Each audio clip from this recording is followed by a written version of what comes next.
What an incredible season it's been for both Liverpool and Barcelona so far. But all things considered, who's been the better team? Well, here's what the stats say. As you can see, 44 matches for Liverpool played so far compared to 41 for Barcelona. It is Liverpool who've had more wins, 33 compared to 30. But Barcelona have scored far and away many more goals, 125 versus 102. 37 conceded by Liverpool, 45 for Barca. Let's start, Chris, by talking about the Spanish side. What makes this young Barcelona team so enjoyable to watch under Hansi Flick? Well, I think it's the extra dimension that Flick has brought to the team, because we all know how capable they are of playing on the ball, but I think they have a bit more teeth to them now in the forward press, which also can sometimes leave them exposed with their incredibly high line. But I just think that Flick style on the continent is such a difficult side to play against. We saw his Bayern side. He was able to get them well drilled, and they were dominant in the Bundesliga and in the Champions League en route to winning it before he took the Germany job.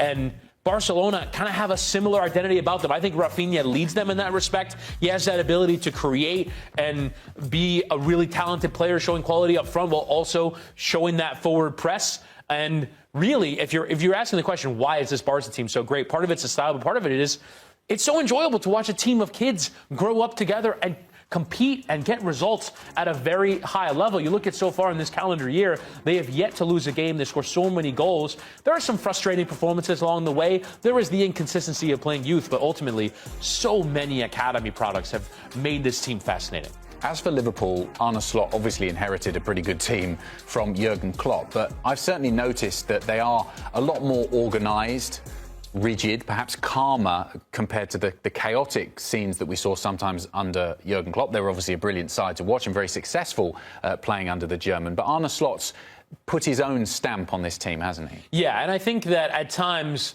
Liverpool was almost a little bit too over-reliant on the big Klopp speech to the lads in the dressing room. We're going to get going. Go at them. First 15 minutes, go, go, go, go, go, go, go. Create an early moment of collision, of pressure on the opponent, and then go and win the game. I think Slot is the needed extra club in the bag, as it were, where, yes, they can go and press the heck out of their opponents and make their lives miserable with their intensity, but also they have a different way of playing. They've kind of changed the geometry of where everyone lines up. Trent Alexander-Arnold is no longer holding his position wide. He's coming central and playing balls from a different area. Ryan Gravenberch has had an evolved position to get something out of holding midfield, where maybe they needed a big signing like a Zubimendi, but instead they went for an internal option and found a great option in the middle of the park. So he has reinvented a team that did not add very much. You would go back to the summer window.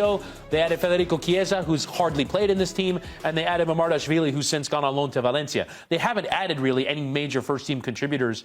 They've brought a few more academy kids through that have got more minutes, but for the most part, this is the team. And yet they play a little bit differently. All their best players are playing like their best player. We saw Alisson do that midweek. We've seen Van Dijk have a brilliant season. We've seen Salah have a Ballon d'Or quality season. This is a Liverpool team that's functioning at a very high level, I think, at least in part, to your point about the way that they're playing differently from years past. One of the criticisms lobbed kind of at both managers is that just inherited a great team and they haven't really had to change too much. But which of the two do you think inherited more from their predecessors?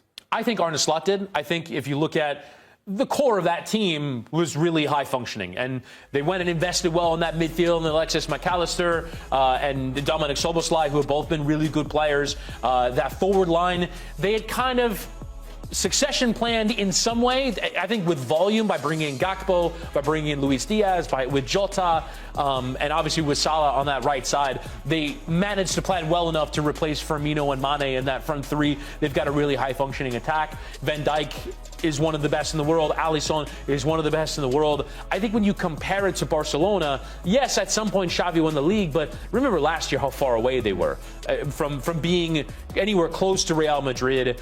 With the financial issues that you inherit, you're kind of inheriting a club that hasn't reckoned with the fact that they're just in a different reality. They don't have the same money that they used to anymore, and he kind of has to make it work with maybe one or two new additions. They brought in Dani Olmo, but other than that, it's all internal options that they brought through, and he keeps bringing in more. more players have come through in this season. Look at what Fermin Lopez has done in that midfield as a player off the bench. I think that Hansi Flick had a lot more work to do to not only restore the team to a high level, but in some ways to regain that Barca mentality that we can go, we're a top level team. We're going to be at the top table in the Champions League. I think right now, of any team in the competition, they're favorites to get to the semifinal by virtue of the draw that they have on their way to it. And that wasn't a guarantee. We saw them get to a quarterfinal last year and really play terribly in the second leg against Paris Saint-Germain, having a red card in that mix as well. But I think this Barca team are much more solid. They have a much stronger defensive identity, in my opinion. And I think Flick has done a job which was not obvious. There were a lot of managers that turned this job down because it didn't look like it was an easy opportunity for someone to go and have success. And before we ask who's better of the two teams, one of the parallels that clearly can be drawn is the fact that they do lean on really experienced, proven stars. On the Liverpool side, you've got Mo Salah, Virgil van Dijk, and Barcelona. The line is led by Robert Lewandowski, who contributes, obviously, still loads of goals, but also so much in the dressing room, showing these young players how to do it as a professional footballer at this level. Yeah, how to achieve a high standard. And I think in some ways that can be forgotten in modern football is very often defined by young, pressing, energetic legs. Do you have the energy, the athleticism, and the physical capability to make life difficult on your opponent? But sometimes that does eschew experience, which is a really important part of the game. And Robert Lewandowski, as you mentioned, hitting such a high standard at his age is showing that level of professionalism to maybe a group of young players that, yeah, they're youthful and they're great right now, but they have to preserve themselves. You look at a player like Lamine Yamal, the number of games he's already played. Pedri has already played. Gavi has already played. They're going to have to preserve themselves for 700, 800 games that they're likely to play over the course of their career. And they have no greater example than Lewandowski up front, who has preserved himself to the point where he can still be a top-level goal scorer in a top-level team. It can sometimes be forgotten when everyone's chasing the next 20, 21, 22-year-old to be the energetic legs in your team. That experience is still a key part. And I don't think Barcelona would be where they are, not just, as you say, with Lewandowski's goals, but with what Lewandowski brings to a team in the overall. If we're to compare the star players, Salah and Rafinha, I think over the course of their careers so far, Salah, you'd go with him if you were choosing a better one. But just focusing on this season, who do you think's had a better season, Salah or Rafinha?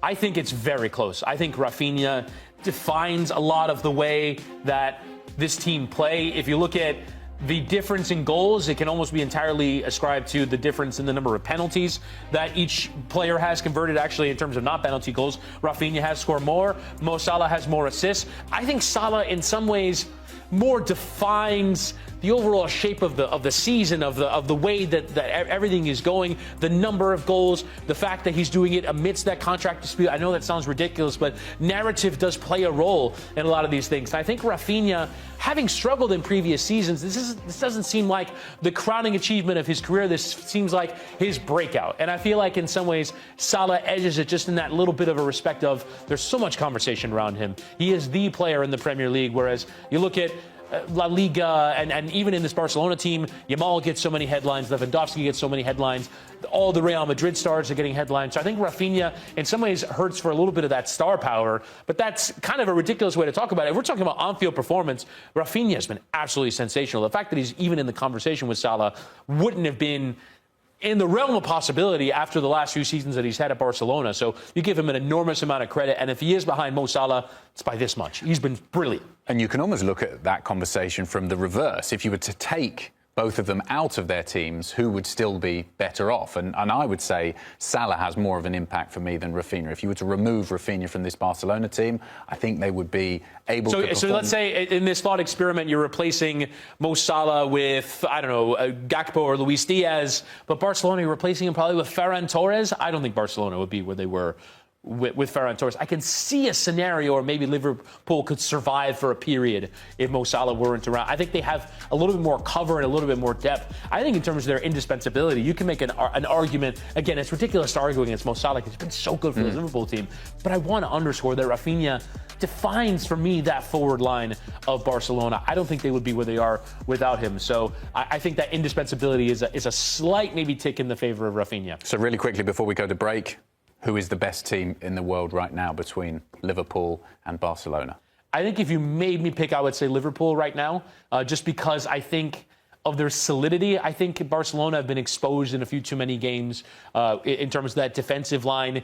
There is a game plan to beat them, whereas I guess PSG demonstrated one, which is just make their life a living hell for 90 minutes. But I don't think that too many teams have clearly defined a game plan to beat Liverpool, whereas I feel like there has been a way to defeat this Barcelona side. I think they've dropped more results. There have been more games where I go, oh, Barcelona left something on the table there. So I think Liverpool are, again, it's only just, but I think they're only just better than them. One thing is for sure, they've certainly both had unbelievable seasons so far.